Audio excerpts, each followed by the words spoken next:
For people who are living in villages in India, an air conditioner may be considered a tremendous pleasure.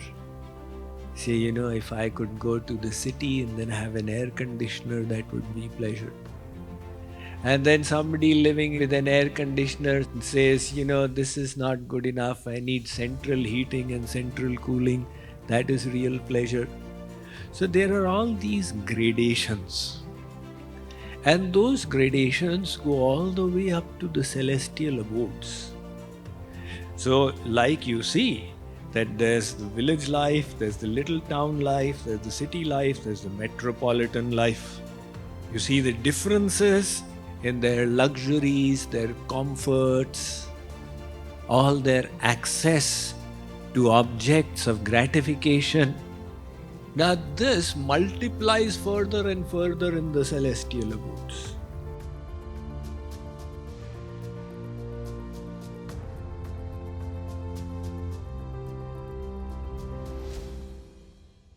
Sri Krishna had described those atheistic people with a grossly materialistic mentality who deny the existence of God and are completely focused on worldly pleasures. Sri Krishna said they get bewildered. The material energy bewilders them. Subsequently, he had mentioned Mahatmanastumam Partha Daivim Prakritimashritah. The saintly souls, they don't take shelter of Maya, they take shelter of Yoga Maya, the divine energy. And they engage in unalloyed devotion to the Lord. In this verse, he is describing a third category of people who are not atheistic but not interested in God either. They accept the Vedas and take the Karma Kand from the Vedas. The Karma Kand is the ritualistic portion of the Vedas which promises you the attainment of the celestial abodes. From the Vedic point of view, the definition of atheist is very interesting. This is from the Indian philosophy. Who is an astic and who is an astic? Those who do not accept the authority of the Vedas are called Nastic, atheistic. And those who accept the authority of the Vedas are called theistic. They accept, astic. So because they accept the Vedas, they accept I am the soul and there is a God. But they decide, I'm not interested in God. I'm interested in worldly pleasures. So now their target is a higher kind of pleasure. It's just like there are gradations of pleasures in the world. One higher than the other than the other. Now for people who are living in villages in India, an air conditioner may be considered a tremendous pleasure. Say, if I could go to the city and then have an air conditioner, that would be pleasure. And then somebody living with an air conditioner says, this is not good enough. I need central heating and central cooling. That is real pleasure. So there are all these gradations. And those gradations go all the way up to the celestial abodes. So like you see, that there's the village life, there's the little town life, there's the city life, there's the metropolitan life. You see the differences in their luxuries, their comforts, all their access to objects of gratification. Now this multiplies further and further in the celestial abodes. Some people say, are there any celestial abodes where people are living? Definitely they are. Science today agrees that our sun is only a very ordinary star on the outer periphery of this Milky Way galaxy. And like this sun of ours, there are 100 billion suns in the Milky Way galaxy. So imagine how many suns they are. Now, God did not just create all these so that they would serve as decoration for our night sky. So that when we look up, we'll say, oh, God made these wonderful decorative lighting out here. He has created them with a purpose, but He has separated out life sufficiently to give us the feeling that we are the only ones. But there are those who are aware of the life in different planes of existence. But these are detailed in the various religious traditions. In Islam, they talk about Satwa Asman. In Christianity, they talk of seventh heaven. And Judaism, it actually names the different heavens. And the details are there in the Vedas. This is Bhu, then Bhuva, Sva, Maha, Jana, Tapa, Satya. And there are also Nether regions, Atal, Vital, Mahatal, Sutal, Talatal, Rasatal and Patal. So let it suffice to know that there are many, many planes of existence where there is access to far more happiness than there is available out here. So naturally people get attracted. Oh, there it'll be like this, like that, etc. And then how to reach there? The Vedas are saying you do this kind of karma kand, then you can go. This is the Trividya Sri Krishna is talking about. In the three Vedas, there is karma kand described. It is called Trividya. Some ritualistic ceremonies, you do these kinds of sacrifices. If they are done properly, they will qualify as pious merit. And when your pious merit accumulates to this extent, you will go there. But those kinds of happiness which are available there will also not satisfy the soul. Because they are all actually in the same category. It only appears that it is far more enjoyable. Right? When you look at the difference, a cow is eating grass and somebody else, a beggar, is eating sukhi roti. And an ordinary person is eating regular food while a king is eating chappan vyanjan. Now it may seem that this cow doesn't get so much happiness, the beggar gets more and the ordinary person gets more and the king gets more. But the fact is, they all get the same amount of happiness. The illusion is only in the external, and that is the illusion that Maya creates. The word Maya means that which is not. Maya is deluding people into believing, if I can be a billionaire, I'll be happy. One of my Satsangi's children, when he was in his high school and figuring it out what he needs to do, where he needs to go. So they arranged for him to spend little time with a very wealthy Indian in Dallas. So this guy had Mark Cuban for his neighbor. He was in like the premium neighborhood of Dallas. So this boy spent some time and that man said to him, look, my child, let me tell you one thing. It's all a show. No matter where you are, there's always a higher and there's always a higher. And it's the same story.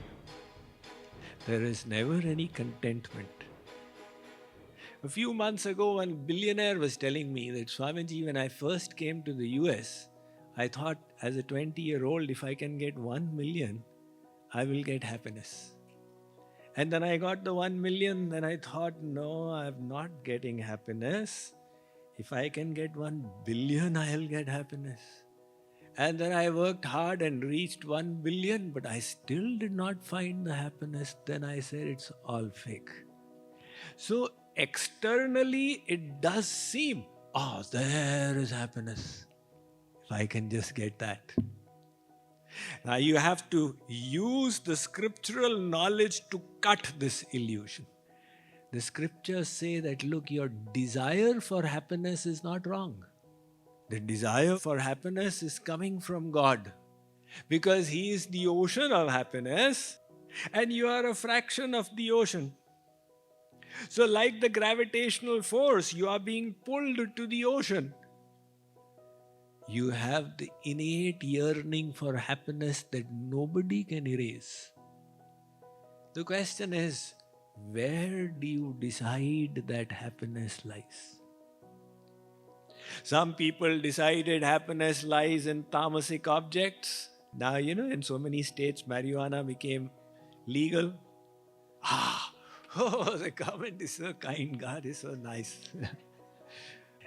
I don't need to go to the peddler to get marijuana. Now I can get it over the counter. So they believe, some people firmly believe that there's happiness there. There's happiness in the mode of ignorance. Then there's happiness of the senses. Look, when you have this kind of jalebi with this flavor, it'll give you happiness. So now you say, no, not that jalebi, the other jalebi will be better. When I came to America, I came to know of the foodies. They are always differentiating, splitting hair. There's a new restaurant there and you must try that cutlet which they have got. What are they chasing? They're chasing the happiness of the senses. Now, if any of you have read my book, The Art and Science of Happiness, has anybody read it? Okay, good. So, whenever we decide that happiness is outside of us, we are mistaken. Then the whole chase begins. Okay, now I need this. Okay, now I don't have this. And you keep on chasing and chasing. One day or the other, in some lifetime, you will have to understand this is all an illusion. It is all the same story that is repeating itself. My wife is an avatar of Chandi, his wife must be good. And if you came to know that all husbands' wives are the same, I'm not saying don't marry. I'm just saying understand that don't expect to get Premanand Paramanand out there. You have to do your affairs of the world. But this mistaken conception, I will find happiness on the outside. This is what creates the need and puts us on the run. And we keep running all our life. Now, some people by the age of 50, they realize, oh my God, I've run enough. Now, I was in college when I changed tracks. And my friends, my colleagues, they all thought he's gone crazy. What's wrong with him? Because to their young minds, they just couldn't fathom, why should anybody go to God?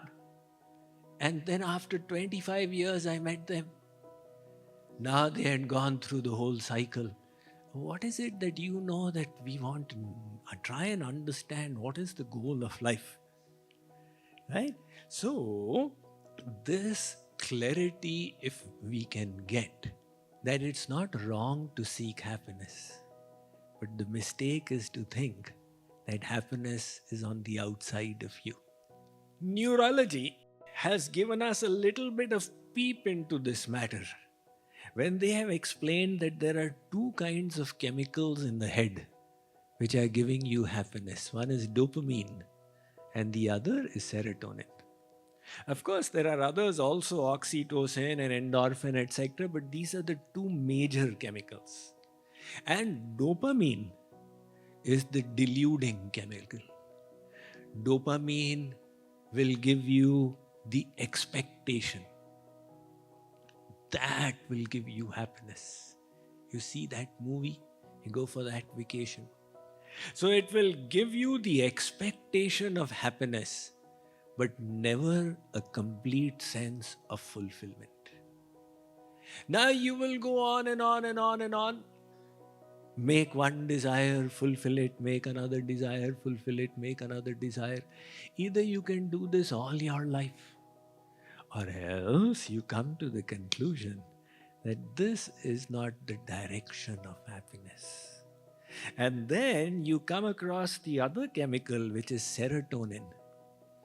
Serotonin is an interesting chemical. It is secreted when you feel good about yourself. It doesn't need anything from the outside. When you feel good about yourself, I've come to the JKYog retreat. I'm trying to improve.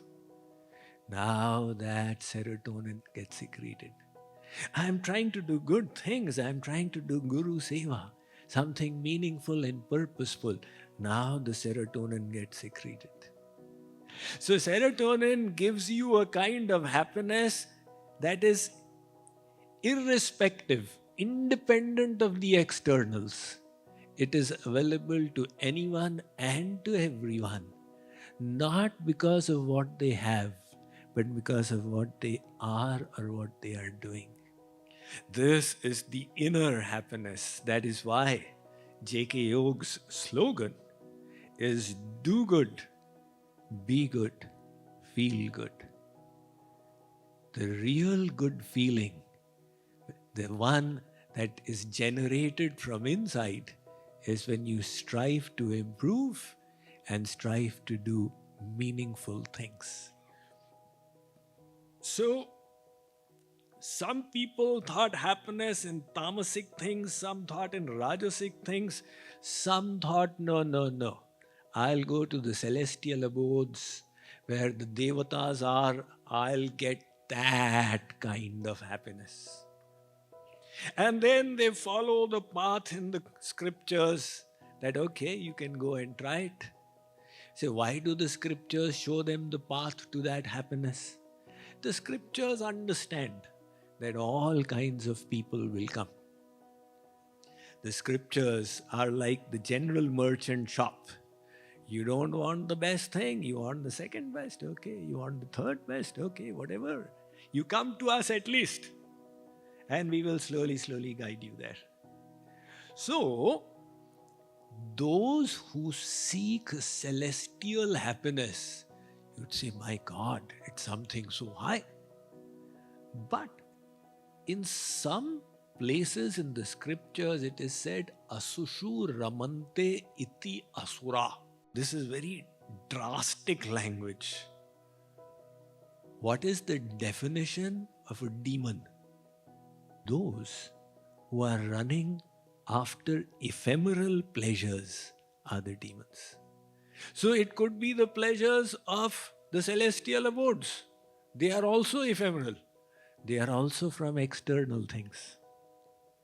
And those who have turned their eyes inwards, they are now on the spiritual path.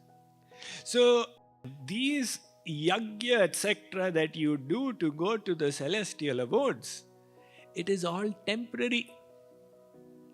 Your punya, once it is depleted, you will come back. There was a monastery on top of a hill with cliff all around. So the only way to go up was the ropeway going up. And there were some monks out there who had arranged for it. So once in a while they would allow some of the people to go up to the monastery. Now one person, while he was going up, he saw that the rope had grown so old and it was so infirm. Looking at it made him nervous. So he asked the monk who was accompanying him that how often do you change this rope? The monk said, every time it breaks. Not very dependable, right?